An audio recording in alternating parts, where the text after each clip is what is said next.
Boa tarde and welcome to One UN One Voice, where we discuss the key issues facing our beloved Timor-Leste. Today, we tackle one of the most urgent challenges, climate change, and its impact on our nation. Rising temperatures, unpredictable rainfalls, floods, and droughts are affecting our agriculture, food security, impact on human health, and communities. In Timor-Leste, loss and damage describes the severe impacts of extreme weather events such as floods, droughts, landslides, and rising sea levels that damage homes, land, livelihoods, and force people to move, even though we contribute little to global emissions. Joining us are four distinguished guests leading efforts in policy, international cooperation, and practical climate action. Let's meet them. Ambassador Adao Barbosa, Ambassador at Large at Climate Affairs Representative, Government of Timor-Leste.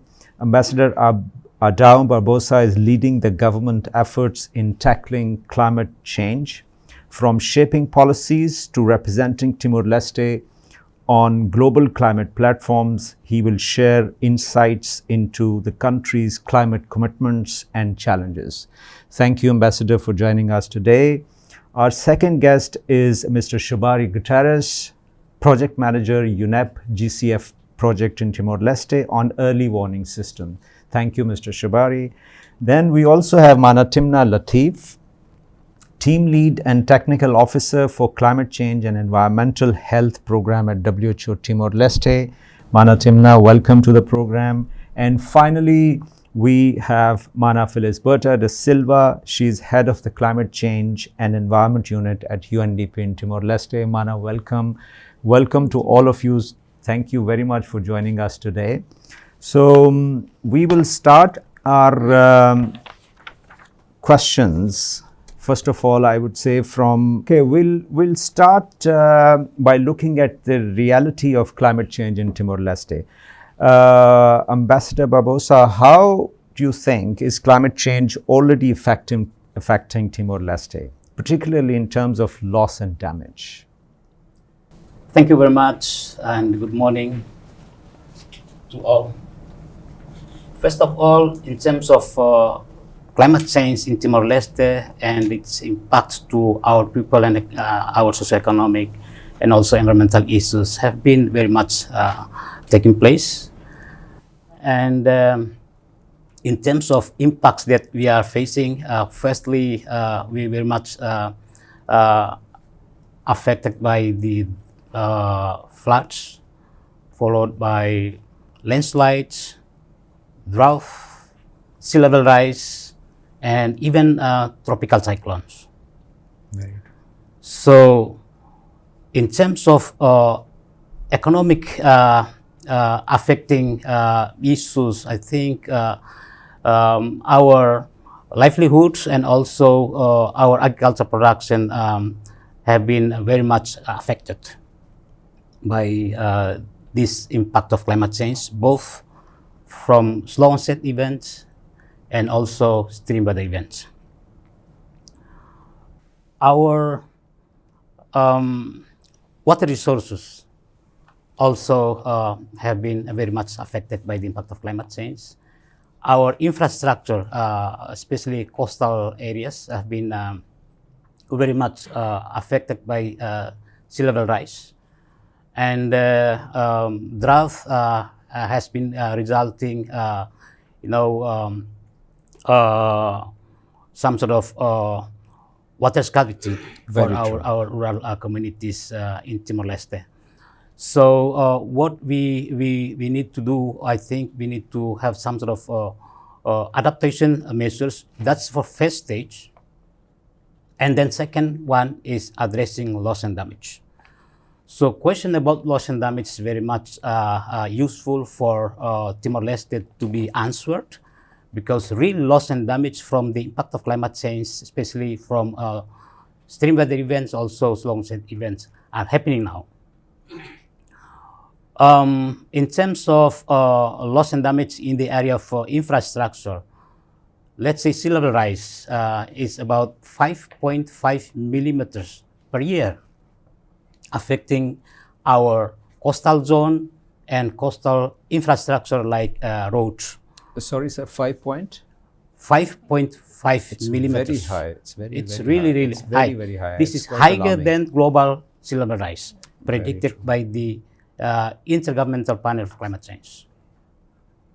So that's not only one single affected issues of infrastructure, but in terms of water resources. Seawater infiltration is also taking place. Let's say salinity issues. So that's something that we need to address, not only to avert, not only to minimize, but real addressing those affected areas will be critically important for Timor-Leste.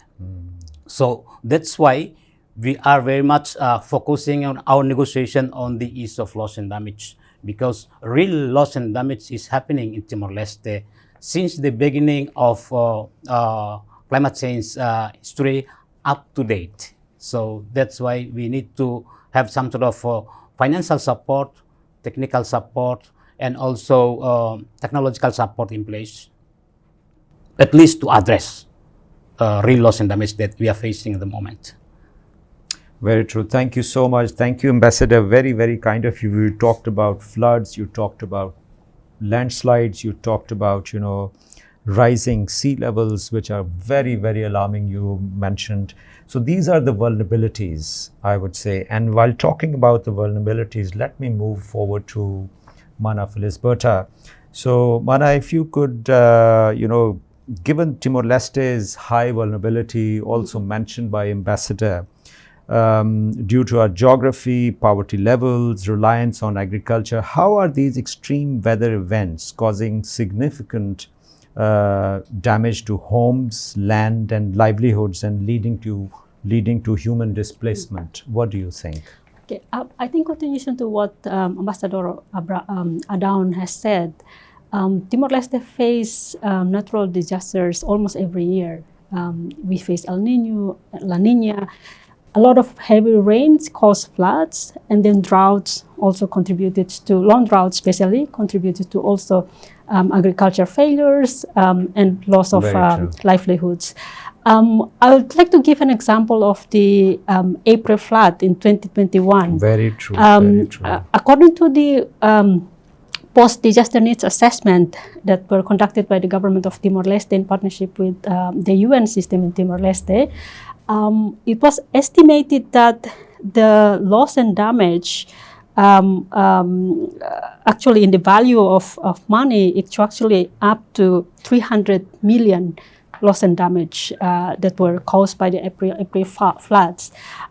It's because the April flood is one of the biggest disasters floods, that the country recent events country has seen. Yes, and it's actually double disasters because at the time we also faced COVID and then the April floods.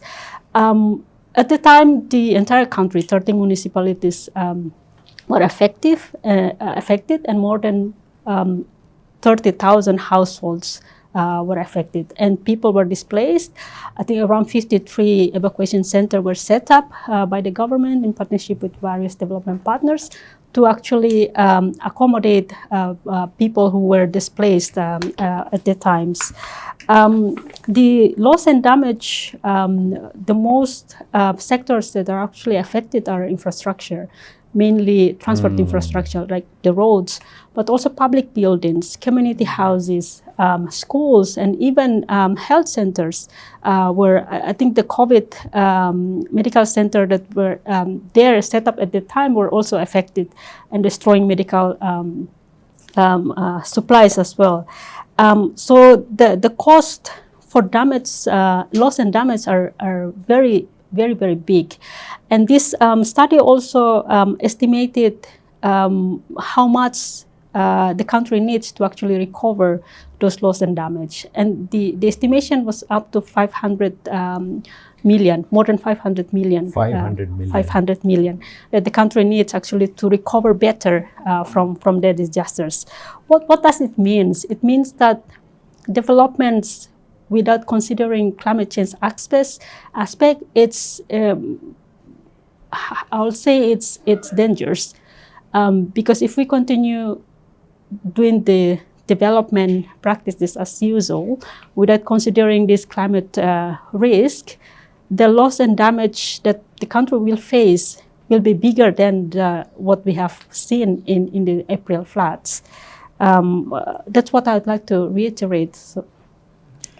Thank you, Mana Felisberta. Very, very nicely said. You said that the development without looking into the climatic impacts is not sustainable. Very, very rightly said. We'll take this discussion forward to Mao Shobari. Mao Shobari, from your perspective, how does Timor-Leste's vulnerability compare to that of other small developing countries in the Pacific, especially when considering the economic and social losses from events like coastal erosion and infrastructure damage? Good morning, everyone. Thanks for the question. So, I think from my perspective, because I've spoken in Timor since 2022. So, what we have been seeing from our perspective is climate change is present as issue to Timor-Leste. Very true. Like Timor-Leste is small as the island with limited resources. It is quite challenging for the country. So as you see that climate change will pose the risk for the people living in the coastal regions, and also to the to the people living in the remote areas. So I may take one example. I think Mana Bernadette and Ambassador Aran already mentioned about a few facts and statistics. So just one example for climate cyclone Serosa, what's happening in 4th April. For example, this is 36 human fatalities is also affected during the floods. So this is the we can mention that this is quite challenging for our country as well. So for example, in 2029, as you may be aware that World Index Risk already indicated Timor-Leste as a 15 most country at risk in the world. Very so true. Yeah, this is require a lot of investment from government, require a lot of effort from the government, including UN agencies, government and private sectors, and also developing partners to tackle this issue. So just further elaborate about the what INEP have done in Timor. Very so true. we are investing more in the climate resilience information. Right. So climate early warning systems. So the project is investing 21.7 million in Timor-Leste to enhancing meteorology system and also a climate information system. So Timor-Leste require accuracy and timely and actionable information for early warning system in the local level, using the facilities that now we are going to install by this year. So it will help government of Timor-Leste and also people in Timor-Leste to tackle the climate change impact In the country. Thank you, Mao Shobari. You mentioned about the government's policies in response. We'll take this discussion forward to Ambassador Dao again. Ambassador, what are the key policies, strategies, and compensatory measures the government has in place to address the climate change issues in Timor-Leste? I think we'll start with this question, and then there are sub questions also. I'll be bothering you a lot. The government of Timor-Leste feels that the climate change issues are not only coming from one single country. Very true. This is global issues. So we need to associate with our global colleagues, global friends, to tackle these climate change issues at global level, regional, and also national level. So back to 2006, Timor-Leste ratified the United Nations Framework Convention on Climate Change, UNFCCC, and 2008 or 2008, the government also ratified the Kyoto Protocol, and 2017 the government of Timor-Leste ratified the Paris Agreement. Right. The objectives of these three international legal instruments are stabilizing greenhouse gas at a global level, that will be minimizing dangerous impacts to our people's life and economics and so on. So that's why we ratified the convention and also the agreement and also the protocol. As a follow-up actions, I think we had some sort of analysis on the capacity of different ministries, agencies to deal with climate change issues back to 2006-7 as well. Right. And we established our own National Directorate for Climate Change, I think back to 2009. That's part of institutionalizing the framework itself Right. to at least address climate change issues. And we also provide some sort of support to our national team to have some sort of climate change negotiation at UN level, to request the developed country parties and also other emitting countries from developing sites to reduce their greenhouse gas emission, because the tackling of climate change will be only addressing mitigation issues. So that's why our focus was very much on the mitigation, and of course we also negotiated with our partners issues related to adaptation, because the impact that we are facing needs to be adapted. And we also started discussion with our partners at global level under the United Nations Framework Convention on Climate Change on how to address loss and damage. So then Timor-Leste took the lead to speak on behalf of LDCs, least developed countries around the world, in addressing loss and damage issues.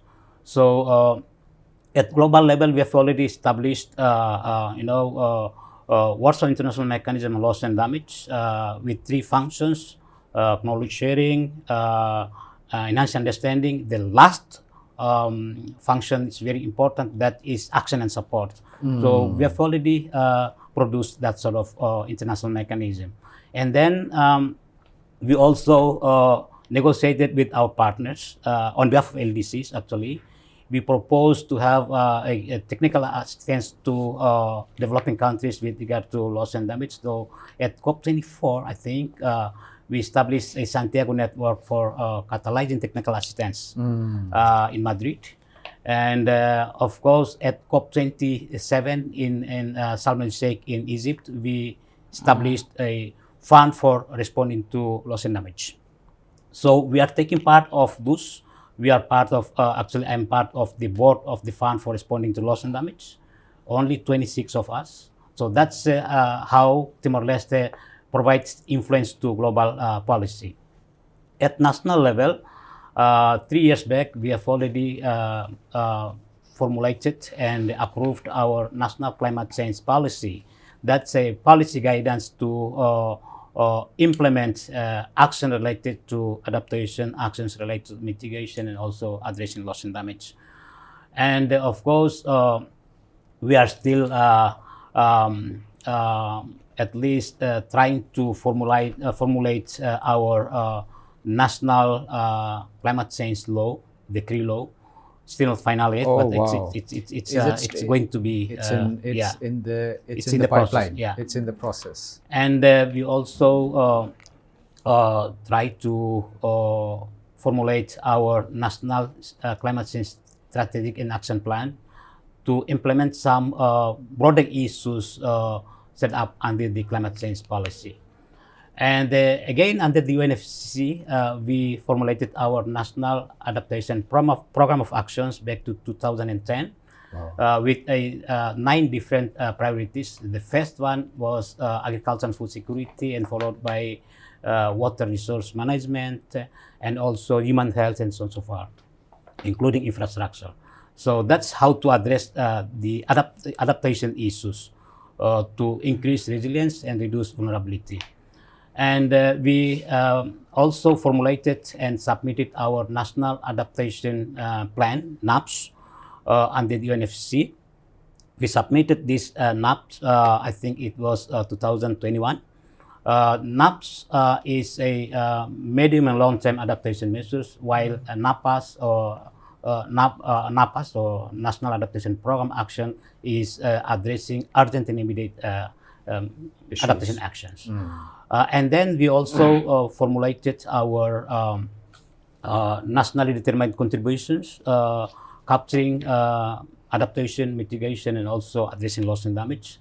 And we have already revised that, and we have already submitted the revision, the new version to the UNFCCC, I think back to, I think 2000, and I think 2 years back.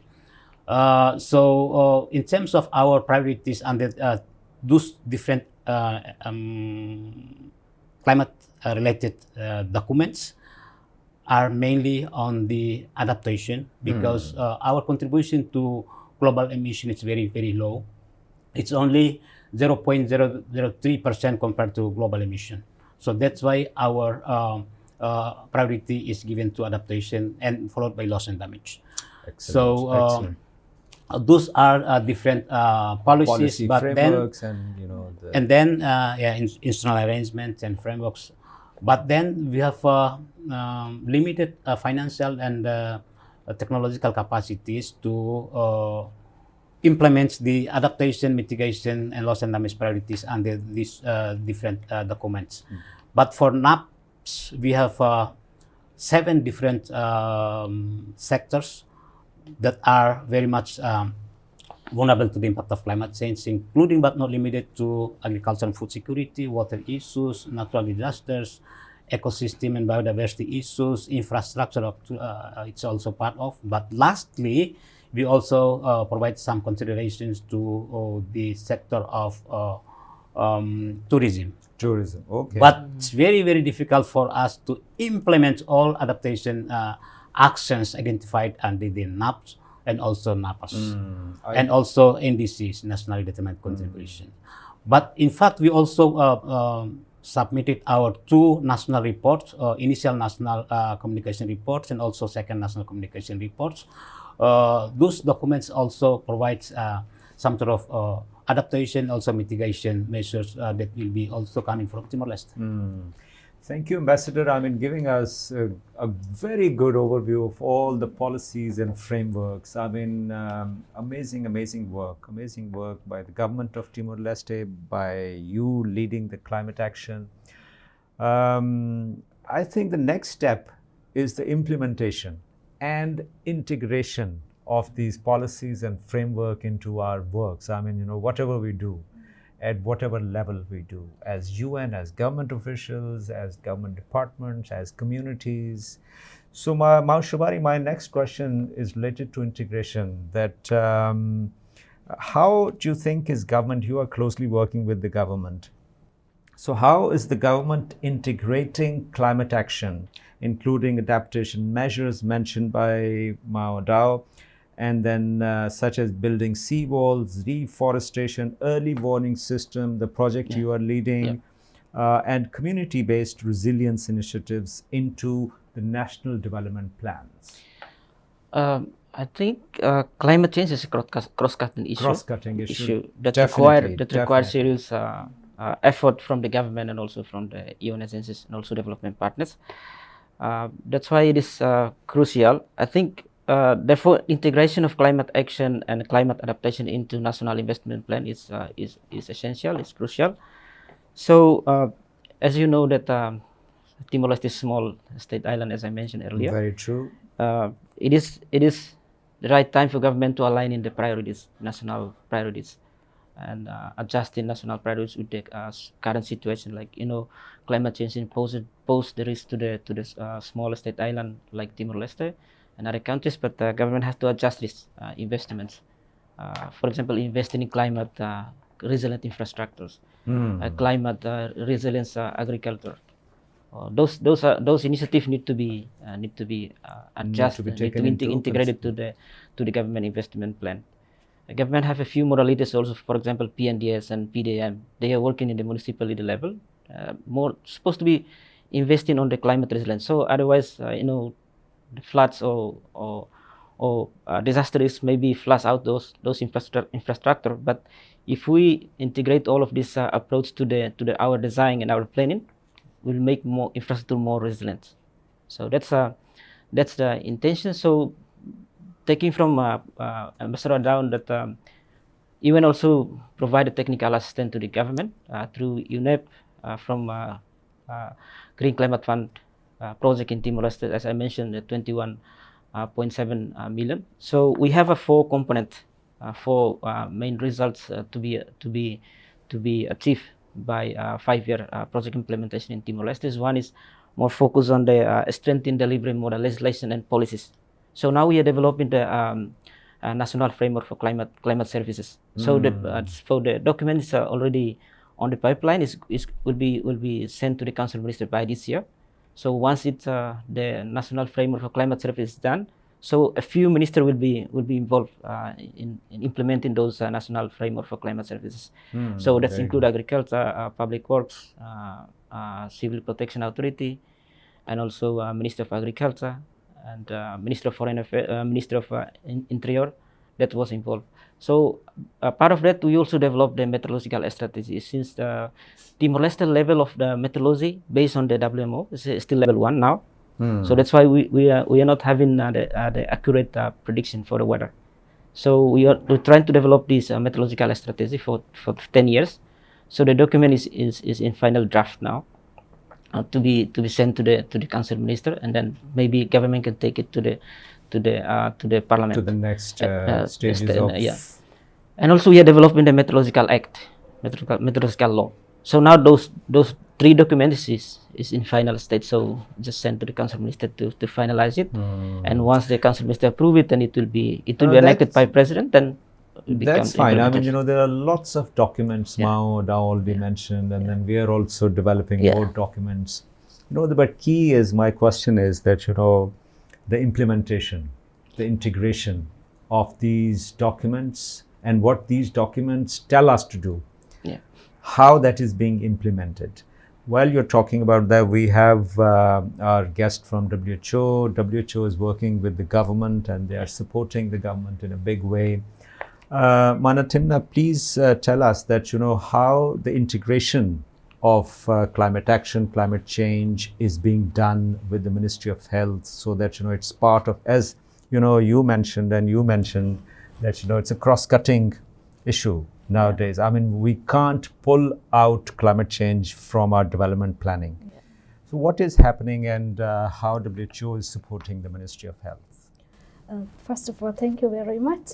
And as Ambassador Adao has mentioned, as well as what reference to what our colleagues has mentioned, I think climate change is considered as one of the biggest global public health priorities. Very true. And also, I think the government of Timor-Leste realizes this. As Ambassador Adao has mentioned, that's why it's included currently in the National Adaptation Program. Human health is included as one of the key priorities. And we understand that, so that's why WHO has supported with the Ministry of Health to develop the National National Adaptation Plan. So this will be focused on how the health sector can do the adaptive measures. And that's one of the, actually, I will first of all maybe talk a bit about the documents, because we do have some key policy documents in place. The beginning is the documents. So even from health sector, we have the Health National Adaptation Plan, as well as we have a document called Climate Resilient and Environmentally Sustainable Healthcare Facilities Policy and Strategy. So this is mainly for the health facilities to make them more climate resilient and environmentally sustainable. And in addition to that, obviously, we have supported other areas like healthcare waste management, water safety, water quality. All these ultimately will help the health facilities to be more climate resilient.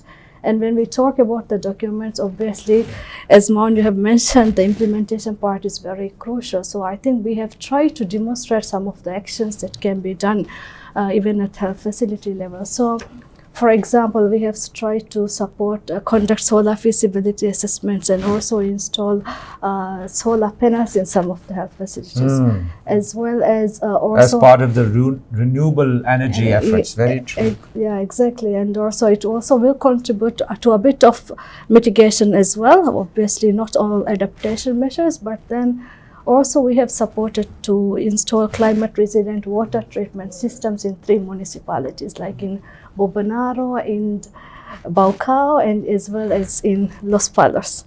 So this will also help overall these communities and as well as the health facilities to have like water available, water accessible for them for their everyday needs. And also another thing what we have tried to do is support, obviously with the Ministry of Health, to develop an online tool where we kind of pilot tested it. So it's an online tool where the health facilities can measure their climate resilience. They can give a score. It's like a score, online score tool. So the health facilities can measure and feed their information on their health infrastructure, health workforce, technologies, and see how they can kind of give a score and into how the is health this facilities. tool available? I mean, is it available on phones or on computers, or does it have access for the communities and youth and the health workers? How is this working, and what is the name of the It's tool? called so this tool we just like pilot tested. So Okay. we hope to that would be the Launch next it. step, Okay, to take it forward. But it is currently available for the health facilities where we did this pilot testing. Right, okay. But it's called CRESH. It's like short term we use for climate resilient and environmentally sustainable. We have a short term which we call CRESH. And in addition to that, one of the key areas that we have focused is on climate and health research. And we have worked with the Ministry of Health as well as the National University, UNTL, along with our international partners to conduct climate and health national vulnerability assessments as well as subnational vulnerability adaptation assessments in all municipalities. And also we plan to develop climate and health risk profiles for each municipalities. So once these documents are in place, I think each municipality will understand very clearly the climate and health challenges which they face. So, and also it will be a very useful tool for the government in terms of developing the next NDC as well as updating the NAPA. And obviously we do support other areas on like lot of trainings and capacity buildings and other things as well. We need I think at least 10 programs to look into. I mean, there are so many things happening, I tell you, and issues. In the next part we will talk about the solutions. Thank you so much.